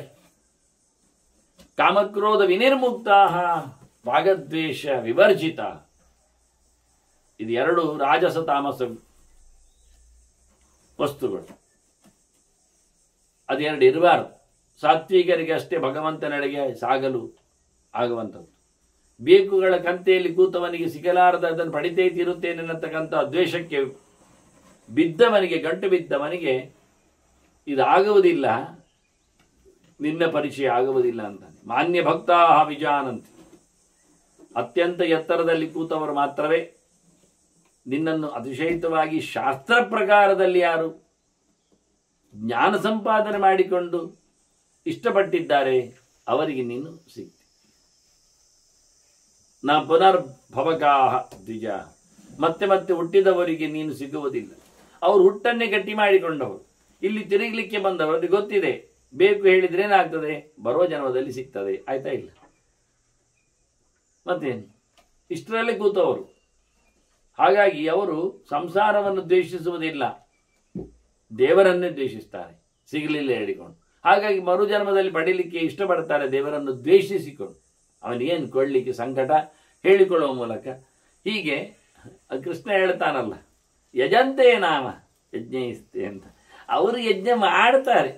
ಯಾಗಿಂಥದ್ದಕ್ಕೆ ಬೊಗಳೆಗೆ, ನಾನು ಮಾಡಿದ್ದೇನೆ ಯಜ್ಞ, ನನಗೇನು ಕೊಡಲಿಕ್ಕೆ ದಾಡಿ, ಹೀಗೆ ಇಂಥದ್ದು ಯಜಂತೆ ನಾಮ. ಅವರು ಮಾಡ್ತಾರೆ ಕರ್ಮ, ಬೂಟಾಟಿಕೆಯಲ್ಲಿ ಅಹಂಕಾರಗ್ರಸ್ತರಾಗಿ ದೇವರ ಸುದ್ದಿಯನ್ನು ಸರಿಯಾಗಿ ತಿಳಿಕೊಳ್ಳದವರು ಮಾಡುವ ಕಥೆ ಏನು? ಅಗ್ನಿಮುಗ್ಧ ಧೂಮತಾಂತ ಅಂತ ಉಪನಿಷತ್ತು ಹೇಳ್ತು, ಸಂಲೋಕ ನವಿದಂತಿದೆ. ಅವರಿಗೆ ಚಳಿ ಕಾಯಿಸಿದ್ದು ಬಂತಂತೆ ಬೆಂಕಿಯ ಪಕ್ಕದಲ್ಲಿ ಕೂತು, ಮತ್ತೆ ಹೊಗೆ ತಿಂದದ್ದು ಬಂತು. ಎದುರು ಕೂತವರೇ ಕಾಣುವುದಿಲ್ಲ, ಮತ್ತೆ ಇನ್ನು ಪರಲೋಕ ಸಿಗ್ತದೆ ಅವರಿಗೆ ಕರ್ಮ ಅಂತ ಕೇಳ್ತಾನೆ. ತಮಾಷೆ ಮಾಡ್ತಾನೆ. ಸಹಜವಾಗಿ ಸ್ಪಿರಿಟ್ ಗೊತ್ತಿಲ್ಲದವ ಮಾಡಿ ಏನು ಪ್ರಯೋಜನ? ಅಂತಃಶಕ್ತಿಯನ್ನು ಅರಿತುಕೊಳ್ಳದವನಿಗೆ ಕಥೆ ಏನು ಬಂತು? ಅದೆಲ್ಲ ಕಾಡಿನಲ್ಲಿ ಕೂತು ಒಬ್ಬರೇ ಇದ್ದುಕೊಂಡು ಅನುಸಂಧಾನ ಮಾಡಲಿಕ್ಕಿರುವಂಥದ್ದು. ಪೇಟೆಯ ಮಂದಿಗೆಲ್ಲ ಪುರುಸೋತ್ತಿಲ್ಲ, ಭಗವಂತ ಸಿಗುವುದಿಲ್ಲ. ಏಕಾಂತಿನೋ ಹಿ ನಿರ್ದ್ವಂದ್ವ ನಿರಾಶೀ ಕರ್ಮಕಾರಿಣ ಜ್ಞಾನಾಗ್ನಿ ದಗ್ಧಕರ್ಮಾಣ ತ್ವಾಂ ವಿಶಂತಿ ವಿಚಿಂತಕ. ನಿನ್ನನ್ನೇ ನಿರಂತರವಾಗಿ ಚಿಂತನೆ ಮಾಡ್ತಾ ಇದ್ದವರು ನಿನ್ನ ಬಳಿಗೆ ಸೇರ್ತಾರೆ. ಯಾವಾಗ? ಅವರು ನಿರ್ದ್ವಂದ್ವರಾಗಬೇಕು, ರಾಗದ್ವೇಷಗಳಿಗೆ ಬಲಿಯಾಗುವ, ಬೇಕು ಬೇಡಗಳ ಬೆನ್ನ ಹಿಂದೆ ಕೂತ್ಕೊಳ್ಳಿಕ್ಕಿಲ್ಲ, ಕಾಮಕ್ರೋಧಗಳನ್ನು ಬಿಟ್ಟಿರಬೇಕು, ಸುಖ ದುಃಖಗಳ ಬಗ್ಗೆ, ಲಾಭದ ಬಗ್ಗೆ, ಜಯ ಅಪಜಯದ ಬಗ್ಗೆ ಈ ಸಂಸಾರದಲ್ಲಿ ತಲೆಗೆಡಿಸಿಕೊಂಡು ಕೂತ್ಕೊಳ್ಬಾರ್ದು. ಏಕಾಂತವನ್ನು ಬಯಸಬೇಕು, ಜನಜಂಗುಳಿಯಿಂದ ದೂರ ಉಳಿಬೇಕು. ಒಂದೇ ನಿರ್ಣಯವನ್ನು ಮಾಡಿಕೊಂಡು ದೇವರು ಮಾತ್ರ ಚಿಂತನೆಗೆ ತರಬೇಕು.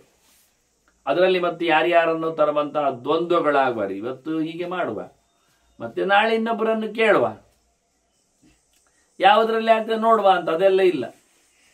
ಮತ್ತೆ ಕರ್ಮದ ಆಸೆಯನ್ನು ಬಿಟ್ಟು ಕೆಲಸವನ್ನು ನಡೆಸಬೇಕು. ಸಾಧನೆಗಳಿಗೆ ಅನೇಕ ಪ್ರಕಾರಗಳಿವೆ, ಅನೇಕ ಆಯಾಮಗಳಿಂದ ಅವನು ತಾನು ದುಡಿಬೇಕು. ಅಲ್ಲಿ ಬರತಕ್ಕಂತಹ ಫಲ ಸಂಪಾದನೆಯನ್ನು ಬಿಡಬೇಕು. ಆಸೆ ಹೊತ್ತಿರ್ಲಿಕ್ಕಿಲ್ಲ, ಕಮಿಟ್ಮೆಂಟು ಇಲ್ಲ, ಬಂದದ್ದನ್ನು ಸ್ವೀಕರಿಸಿ ಭೋಗ ಮೆರೆಯಲಿಕ್ಕೂ ಇಲ್ಲ. ಯಾಕೆ ಹೇಳಿ? ಜ್ಞಾನಾಗ್ನಿ ದಗ್ಧಕರ್ಮಾಣ. ಅವರು ಈ ಕಾಮ್ಯಕರ್ಮಗಳನ್ನು ಬಿಟ್ಟೇ ಬಿಟ್ಟಿದ್ದಾರೆ. ಜೊತೆಯಲ್ಲಿ ನೈಮಿತ್ತಿಕಾದಿಗಳಲ್ಲಿ ಫಲವನ್ನು ಸಹ ಅವರು ಮರೆತು ಬಿಟ್ಟಿದ್ದಾರೆ. ಆದ್ದರಿಂದ ಅವರು ಜ್ಞಾನದಿಂದ, ಜ್ಞಾನ ಎನ್ನತಕ್ಕಂಥ ಬೆಂಕಿಯಿಂದ ಅವರು ಈ ಕರ್ಮವನ್ನೆಲ್ಲ ಸುಟ್ಟಾಕೊಂಡಿದ್ದಾರೆ. ಅವರಿಗೆ ಯಾವುದೇ ರೀತಿಯಾದ ಲೇಪಗಳು ಅವರನ್ನು ಕಾಡುವುದಿಲ್ಲ, ಮೆತ್ತಿಕೊಳ್ಳುವುದಿಲ್ಲ, ಮತ್ತೆ ಹುಟ್ಟಿ ಬರದಂತೆ ಅವರನ್ನು ನಡೆಸಿಕೊಡ್ತದೆ. ಇಂಥವರು ನಿನ್ನ ಬಳಿಗೆ ಬರ್ತಾರಲ್ಲ ಅಂತ ಹೇಳ್ತಾನೆ. ಅಶರೀರಂ ಶರೀರಸ್ಥಂ ಸಮಂ ಸರ್ವೇಷು ದೇಹೇಶು. ನಿನಗೆ ದೇಹ ಇಲ್ಲ ಆದರೂ ನೀನು ಎಲ್ಲರ ದೇಹದಲ್ಲಿತ್ತು. ಒಂದೇ ಪ್ರಕಾರ ದಿಶುನಿ ಜೈವ ಶ್ವಪಯಾಗೇಚ ಪಂಡಿತ ಸಮದರ್ಶಿನ ಅದೇ ಶಬ್ದ ಪ್ರಯೋಗ ಮಾಡಿ ಕೃಷ್ಣ ಹೇಳ್ತಾನೆ. ಅದರದ್ದು ಮೊದಲಿನ ಪರಿಚಯ ಇದು. ಸಮೋಹಂ ಸರ್ವಭೂತೇಶು ಅಂತ ಎಲ್ಲರಲ್ಲಿಯೂ ಭಗವಂತ ಏರುಪೇರಾಗಿಲ್ಲ, ಪರಿಪೂರ್ಣ ಗುಣದಲ್ಲಿ ತುಂಬಿದ್ದಾನೆ. ಆದರೆ ಅಭಿವ್ಯಕ್ತಿ ಆಗಬೇಕು ಅಂತಿಲ್ಲ, ತೋರಿಸಿಕೊಡುವುದಿಲ್ಲ. ನ ಸ್ಥಾನ ಪರಸ್ಯೋ ಬೈಲಿಂಗಂ ಸರ್ವತ್ರ ಅಂತೇಳಿ ಸೂತ್ರಕಾರರು ಭಗವಂತನ ವ್ಯತ್ಯಾಸ ಇಲ್ಲತನವನ್ನು ತೋರಿಸಿಕೊಟ್ಟಿದ್ದಾರೆ, ಹೇಳಿಬಿಟ್ಟಿದ್ದಾರೆ ಹೇಗೆ ಅಂತ. ಆದ್ರಿಂದ ಭಗವಂತ ಎಲ್ಲರಲ್ಲಿ ಇದ್ದಾನೆ. ಪುಣ್ಯಪಾಪ ವಿನಿರ್ಮುಕ್ತ ಭಕ್ತಾಸ್ತ್ವಾಂ ಪ್ರಾವಿಶಂತ್ಯುತ. ಯಾರು ಲೋಕದಲ್ಲಿ ತಿರುಗುವ, ಅದಕ್ಕೆ ಸಂಬಂಧಪಟ್ಟಂತಹ ಪುಣ್ಯಕ್ಕೆ ಪಾಪಕ್ಕೆಲ್ಲ ಬಲಿಯಾಗ್ತಾರೆ ಅಂತವರು ಭಗವಂತನಡೆಗೆ ಸಾಗುವುದಿಲ್ಲ. ಇಲ್ಲೇ ಗಮ್ಮತ್ತು ಮಾಡ್ಲಿಕ್ಕೆ ಕೂತ್ಕೊಳ್ತಾರ. ಆದ್ರಿಂದ ಅನಿಷ್ಟ ಪುಣ್ಯವನ್ನು ಬಿಡಬೇಕು, ಪಾಪವನ್ನು ಬಿಟ್ಟಾಗಿ. ಲಾಭಕ್ಕಾಗಿ ಆಸೆಗಾಗಿ ಮಾಡತಕ್ಕಂಥ ಧರ್ಮಕರ್ಮವನ್ನು ಬದಿಗಿಡಬೇಕು. ಕೇವಲ ಕರ್ತವ್ಯ ಅನ್ನೋ ದೃಷ್ಟಿಯಿಂದ ಭಗವತ್ ಪ್ರೀತಿಗಾಗಿ ಇಂತ ಮಾಡಿದರೆ ಮಾತ್ರ ಅವರದರ ಯಾವುದೇ ರೀತಿಯಾದಂತಹ ಸಂಪರ್ಕಕ್ಕೆ, ಲೇಪಕ್ಕೆ ಒಳಗಾಗುವುದಿಲ್ಲ. ಇಂಥವರು ಭಗವಂತನೆಡೆಗೆ ಬರ್ತಾರೆ. ಭಗವಂತನ ನಿತ್ಯ ದರ್ಶನದಲ್ಲಿ ಅವರು ಇರ್ತಾರೆ. ಅವ್ಯಕ್ತ ಬುದ್ಧಿ ಅಹಂಕಾರ ಮನೋಭೂತೇಂದ್ರಿಯಾಣಿ ಚ ತ್ವಯಿ ತಾನಿ ಚ ತೇಷು ತ್ವಂ ನತೇಷು ತ್ವಂ ನತೇತ್ವೆ. ಮಹಾಲಕ್ಷ್ಮಿ ನಿನ್ನನ್ನು ಆಸರೆಯಾಗಿ ಪಡೆದಿದ್ದ. ಹಾಗೆಯೇ ಬುದ್ಧಿತತ್ವಕ್ಕೆ ಅಭಿಮಾನಿಯಾಗಿರತಕ್ಕಂಥ ಚತುರ್ಮುಖನು, ಸರಸ್ವತಿಯರು ಸಹ, ಅಹಂಕಾರಾಭಿಮಾನಿಗಳಾಗಿದ್ದ ಗರುಡಶೇಷ ರುದ್ರರು, ಸುಪರ್ಣಿ ವಾರಣಿ ಪಾರ್ವತಿಯರು, ಮನಸ್ಸಿ ಅಭಿಮಾನಿಯಾದ ಇಂದ್ರ ಮತ್ತೆ ಕಾಮ, ಅವರ ಮಡದಿಯರಾದ ಶಚಿ ಮತ್ತೆ ರತಿಯರು, ಇನ್ನು ಪಂಚಭೂತಗಳು ಮಣ್ಣು ನೀರು ಬೆಂಕಿ ಗಾಳಿ ಆಕಾಶ, ಗಣಪತಿ, ಬುಧ, ಪ್ರಭಹ, ಅಗ್ನಿ ಮತ್ತೆ ಭೂದೇವಿ, ಇವರಿಗೆ ಸಂಬಂಧಪಟ್ಟಂತೆ ಅವರ ತನ್ಮಾತ್ರೆಗಳು, ಶಬ್ದಸ್ಪರ್ಶ ರೂಪರಸ ಗಂಧಗಳು, ಪ್ರಾಣಪುತ್ರರು ಮತ್ತು ಮೇಲಕ್ಕೆ ಹೋದರೆ ಇಂದ್ರಿಯಗಳು 10, ಜ್ಞಾನೇಂದ್ರಿಯಗಳು, ಕರ್ಮೇಂದ್ರಿಯಗಳು, ದಿಗ್ದೇವತೆಗಳು, ಆನಂತರ ವಾಯು, ಅಹಂಕಾರಿಕ ಪ್ರಾಣನು ಇರ್ತಾನೆ, ಜೊತೆಯಲ್ಲಿ ಬುಧ ಇದ್ದಾನೆ, ಬುಧನ ಜೊತೆಯಲ್ಲಿ ವರುಣ ಇರ್ತಾನೆ. ರಸಕ್ಕೆ ಬಂದಾಗ, ರಸನೇಂದ್ರಿಯಕ್ಕೆ ಬಂದಾಗ ಮೂಗಿನಲ್ಲಿ ಅಶ್ವಿನಿ ದೇವತೆಗಳು, ಕಣ್ಣಿನಲ್ಲಿ ಸೂರ್ಯ, ಮಾತಿನಲ್ಲಿ ಅಗ್ನಿ, ಕರ್ಮೇಂದ್ರಿಯದಲ್ಲಿ ಇಂದ್ರ, ಕಾಲಿನಲ್ಲಿ ಒಂದು ಪುತ್ರ ಜಯಂತ, ಮತ್ತೆ ಪಾಯುಪಸ್ತಗಳಿಗೆ ಮಿತ್ರ ದಕ್ಷ ಪ್ರಜಾಪತಿಗಳು, ಇವರೆಲ್ಲರೂ ಸಹ ನಿನ್ನಲ್ಲಿ ಆಶ್ರಯ ಪಡೆದಿದ್ದಾರೆ. ಆದರೆ ನಿನ್ನಲ್ಲಿ ಯಾರಿಲ್ಲ.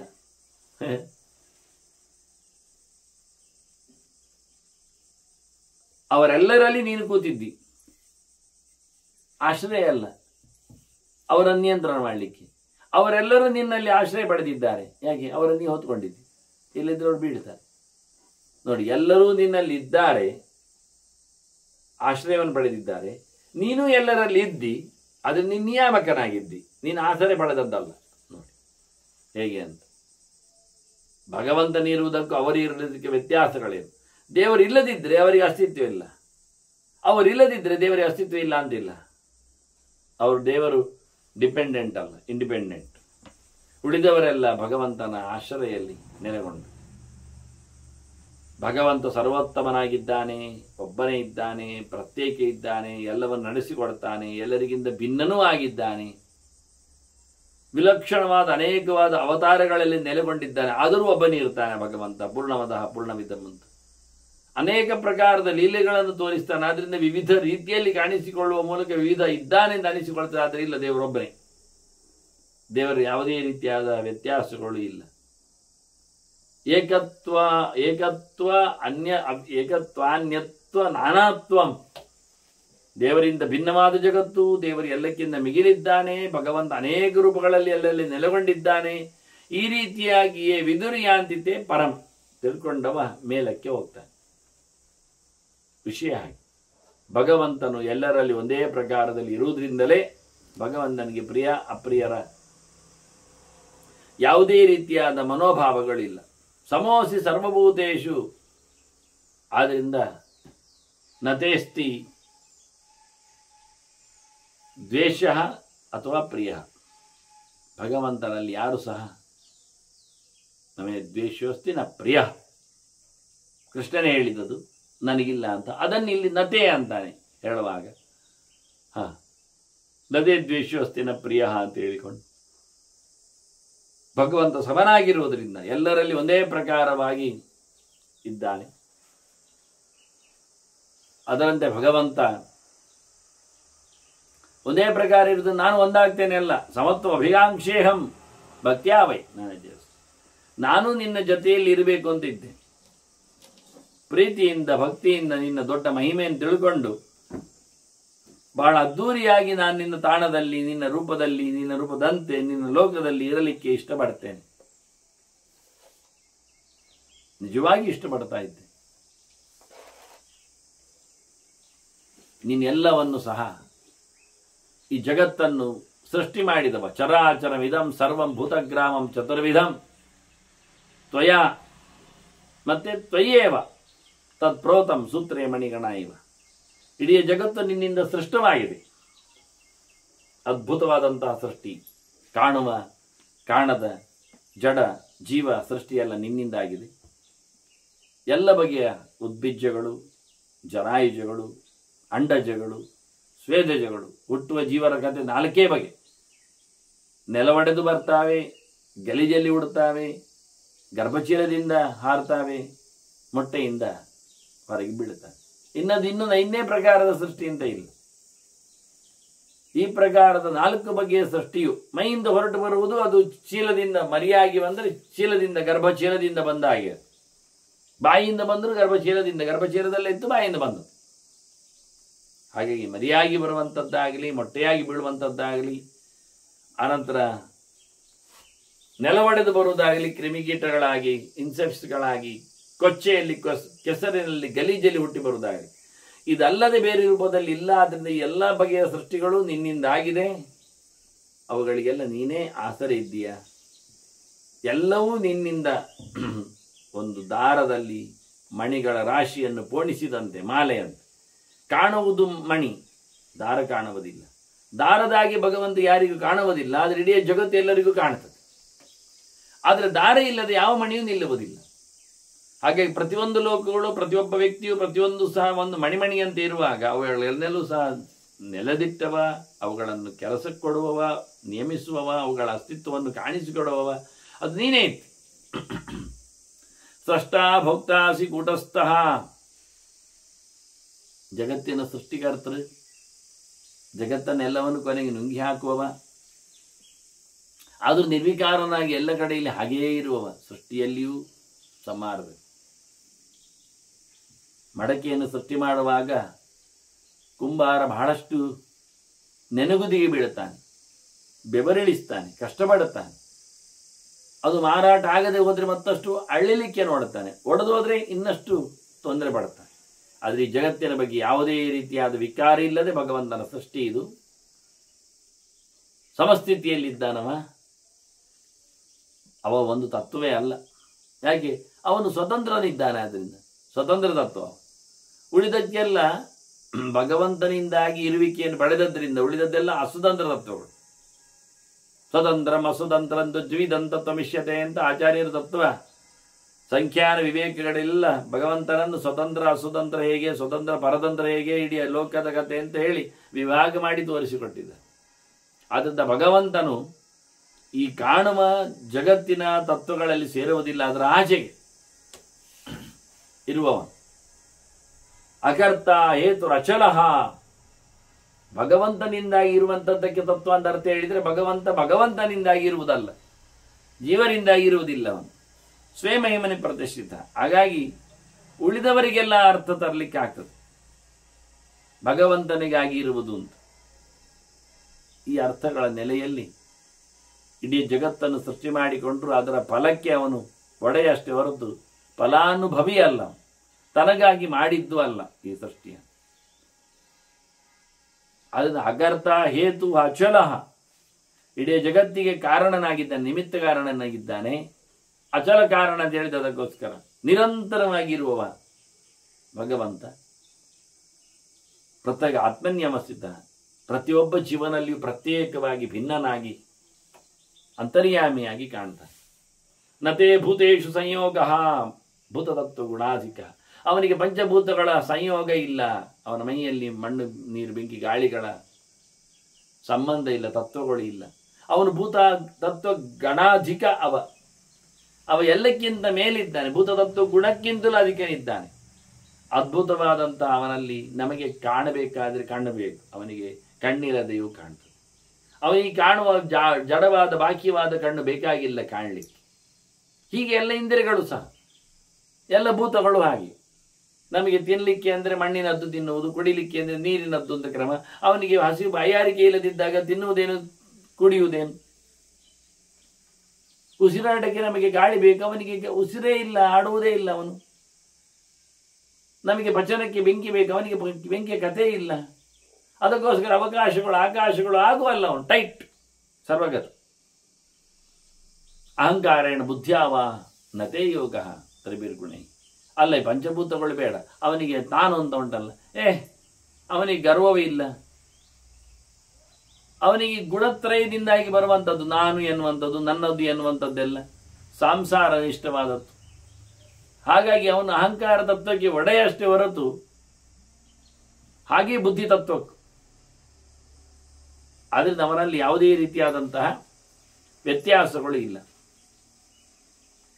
ಪ್ರಾಕೃತವಾದ ವ್ಯವಸ್ಥೆ ಇಲ್ಲ ಅವನಲ್ಲಿ. ನ ಮೋಕ್ಷ ಧರ್ಮೋವ ನತ್ವಂ ನಾರಂಭ ಜನ್ಮವಾ ಪುನಃ.